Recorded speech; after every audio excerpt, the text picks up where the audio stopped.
Hi everybody. As we have overcome the long chain of almost 4 months of hotness, and nowadays, as we are enjoying the cool breeze and sweet showers, this is Roma welcoming you to the study of the book of Prophet Isaiah. Those were the times of 801 before Christ to 733 before Christ. King Uzziah ruled Jerusalem as king of Judah, and he believed that, as his name means, Uzziah means, my strength is Yahweh. After Uzziah died, Isaiah prophesied during the reign of Jotham, Ahaz, and Hezekiah. In a bird's eye view, Isaiah saw the sins of the people of Judah, and he prophesied judgment against them. He foresaw the captivity of Babylon, offered hope that they would return to the promised land. There is judgment, there is punishment, again still there is hope. He offered hope that they would return to the promised land. They would return and God would redeem them. That's the hope even today as we face the challenges, as we reap the harvest of our individual sins. There is hope that God shall redeem us and extend his salvation to the ends of the earth. In a nutshell, the book of Prophet Isaiah covers 4 points. Number 1, Isaiah highlighted the sins for which God judged Judah. That's one aspect. Let's introspect ourselves whether we are guilty of the same sins. Secondly, he exhorted people of Jerusalem, Judah, find courage and comfort in the faithfulness of God. That's our hope.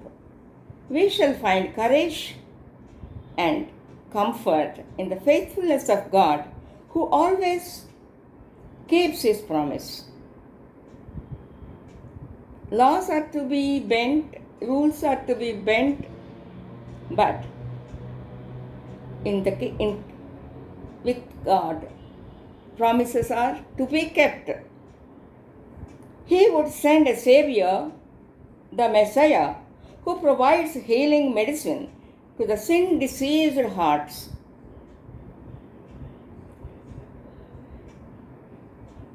He is questioning, do I manipulate the weak to my advantage?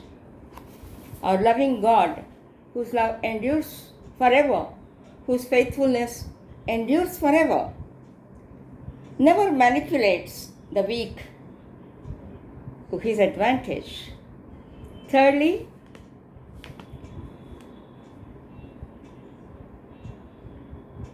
Isaiah speaks about the vision of God's salvation reaching to the ends of the earth.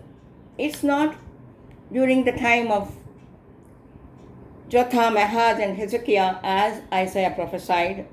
It's not only for the people of Judah. It is to the ends of the earth. The promise is to the ends of the earth. Isaiah reveals the vision of God's salvation reaching out to the ends of the earth, and he challenges us to proclaim the message everywhere. As a believer, it's my responsibility to proclaim the good news of great tidings. Fourthly, God says through Isaiah, as we cling to this promise of God, A new age is coming, ruled by Messiah Jesus Christ. This is prophesied before Christ, and this prophecy is fulfilled. And Maranatha, Jesus is coming soon. That's our hope. A new age is coming, ruled by Messiah Jesus Christ. There will be perfect peace and joy, which we are all longing for. In Christ, there will be perfect peace and joy for all the inhabitants of God's kingdom. In chapter 1, God offers to a rebellious nation. He is speaking directly through Prophet Isaiah. Even an ox knows its owner, and a donkey recognizes its master's care. Am I guilty? Is evil my cup of drink? Am I a corrupt child? Let's question ourselves. Am I guilty? Is evil my cup of drink? Am I a corrupt child? List of sins that hold a mirror that reflects my image. Do I follow empty rituals? Do I practice idolatry?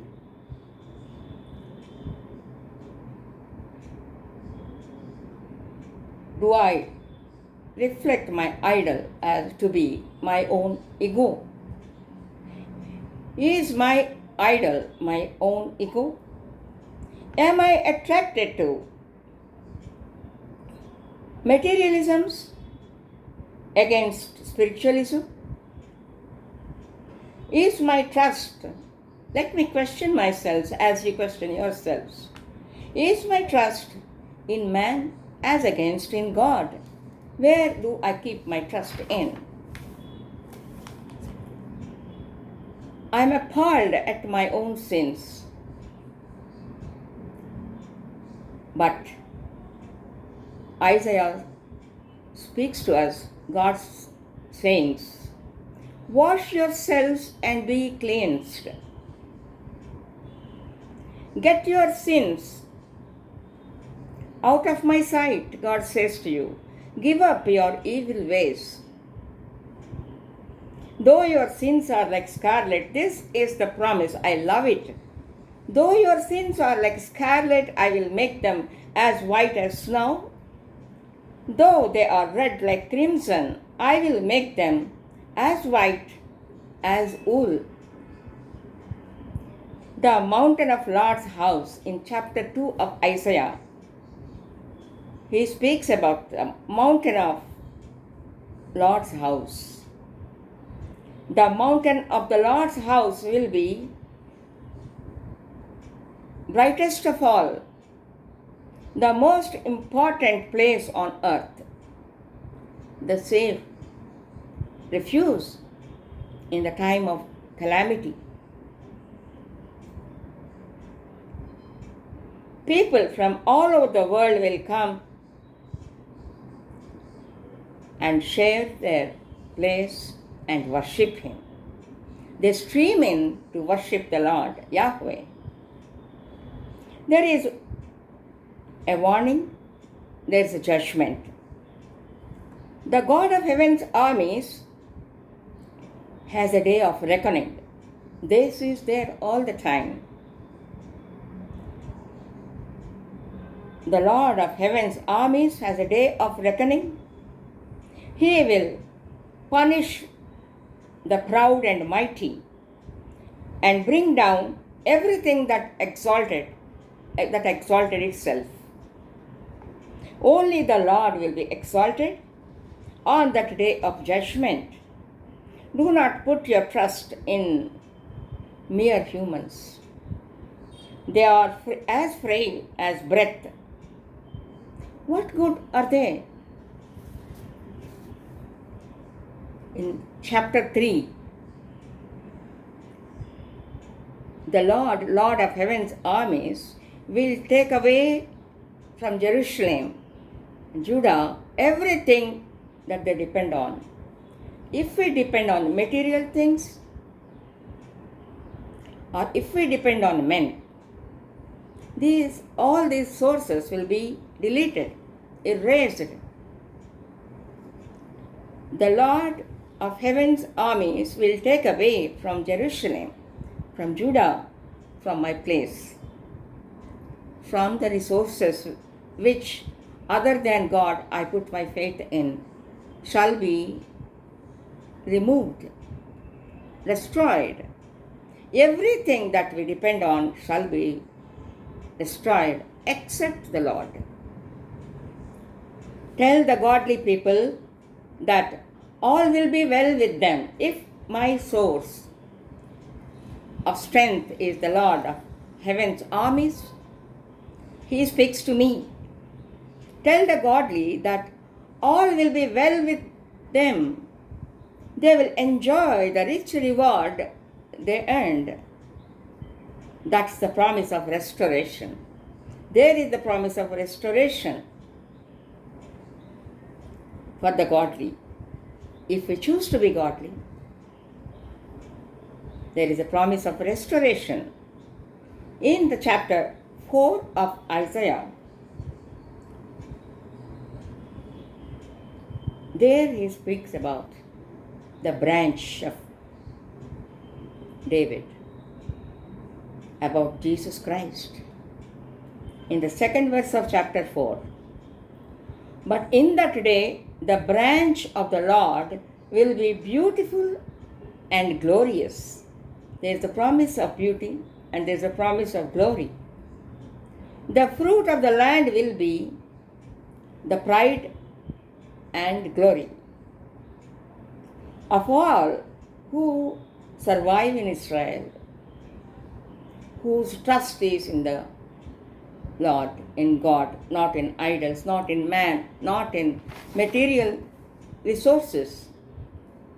The Lord will provide shade for Mount Zion and all who assemble there. He is my refuge, shade, my security. He will provide a canopy of cloud during the day. What a picturesque description of God's promise to you and to me, my dear friends. He will provide a canopy of cloud during the day, and smoke and flaming fire during the night, covering the glorious land. That's the mountain of the Lord. I shall be a shelter from daytime heat and a hiding place from storms and rains. That's the promise, my dear friends. He is with you, He is with me all the time. As of now, we have done chapters 1 to 4 of the book of Isaiah. I believe that God has spoken to you. Let's turn to God in prayer, my dear friends.